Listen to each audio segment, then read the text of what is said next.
everybody! I'm here today to tell you how to survive a tornado. I'll be going over some easy steps to follow, so let's get right into the video. First of all, if you are indoors, there are two situations. You're going to be indoors or you're going to be outdoors. So let's start off with indoors. If you are indoors, you want to find a very small space, the smallest space that you have in your building or your house or your room, wherever you are, okay? You want to find the smallest possible space. You want to get in that space, and if there's a door, you want to close that door nice and tightly, okay? I'll tell you why. So a smaller space is better because it's actually more structurally sound.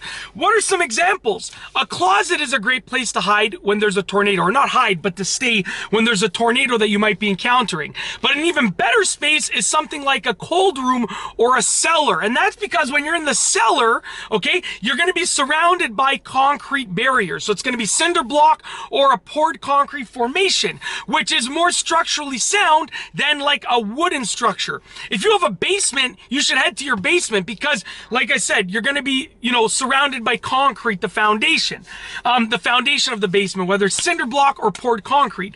The best case scenario, the best situation that you can be in is going in a small room in a basement. So if you have a small cold room, a small cellar in your basement, go in that small room in the basement. You will be surrounded by concrete or cinder block, and it's a small structure, so it's harder for the upper part to collapse on a small structure than, let's say, if you were in a really large great room where it's much easier for everything to bend and collapse. So indoors, you want to get to a small room, preferably surrounded by concrete. If you don't have a basement, you want to get to a small room that is close to the outside of your house. It's inside, but it's like an outside, almost like it's connected to the outside, because, then you're going to be at least surrounded partially by concrete. So, you don't want to be in the middle of your house. You want to be inside your house towards the outer portion, towards the perimeter, the inside perimeter, okay? That's first and foremost, okay? And close the door tightly if you can, because it gives it a little bit more structural integrity. The second situation is, before I move on, another note, if you're inside, get away from the windows because they can blow out, they can shatter, which can really injure you severely, okay? From anything from a minor injury to a severe injury can happen. So get away from the windows if you can. Now, the next situation is if you're outdoors. If you're outdoors, you want to look for a recessed area.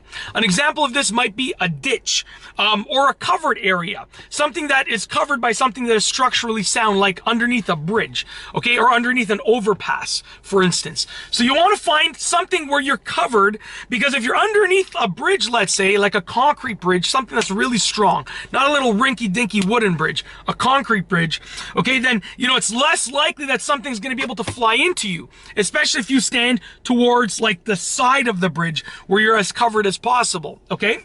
Secondly, if you're in a ditch, if things are flying along the ground level, they're not likely to follow that ditch. They're probably going to go over your head. So you want to lie down or crouch down inside of the ditch, okay? That is the best case scenario.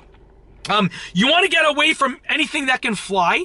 So, believe it or not, like a car can fly, and I'll get to that in a moment. So anything that looks like it can lift out of the ground, street signs, cars, benches, garbage cans, get away from them, because they might seem harmless until they're flying at you at 100+ kilometers an hour, and then they're not harmless anymore. So ideally, if you can find an open field with a ditch, that's what you want to do, okay? In addition, if you're in a car, get out of the car, because you have more control when you're not in your car. You might be thinking like, oh, seatbelt on, I'm good for the tornado. That's not how it works. Your car can lift into the air, and then you're trapped in your car while you're being thrown side to side with your seatbelt on. It's not a good situation to be in. So basically, if you're in a car and you see a tornado approaching, get out of the car. Do not try and drive away from the tornado. Okay? Tornadoes travel way faster than any car can travel, and than most cars can travel, and they travel in unpredictable patterns. So by trying to drive away, you might actually try and drive into it. You're better off spending that time just preparing yourself in that area. So don't leave the area, but just try and prepare yourself for what might come your way, okay?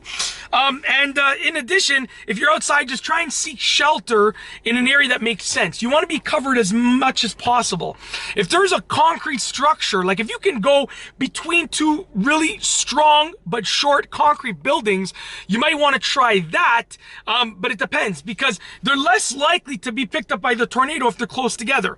So meaning if there are buildings that they're really close together, you know, you like, let's say 3 feet between them, and they're short and they're structurally sound, like they're made of concrete or stone, more concrete is better, obviously. That might be an option, but your best bet is to find a ditch. If you're away from an open field, then yeah, you got to go with the building scenario. But that's it. That is how to survive a tornado.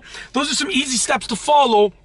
Hopefully you're never going to be in a tornado situation, but if you are, follow these steps and they'll give you the best chance of a positive outcome in that situation. That's it. Avoid tornadoes if you can. Like if you know they're coming, then get away from them way in advance before you even come close to seeing them. But follow these steps and you should have a more positive outcome than if you don't follow the steps. If you like this video, please be sure to give it a thumbs up. Let me know what you think down below as a comment. And of course, be sure to subscribe for more great videos just like this one. And that's all I have for you today. Thanks for watching.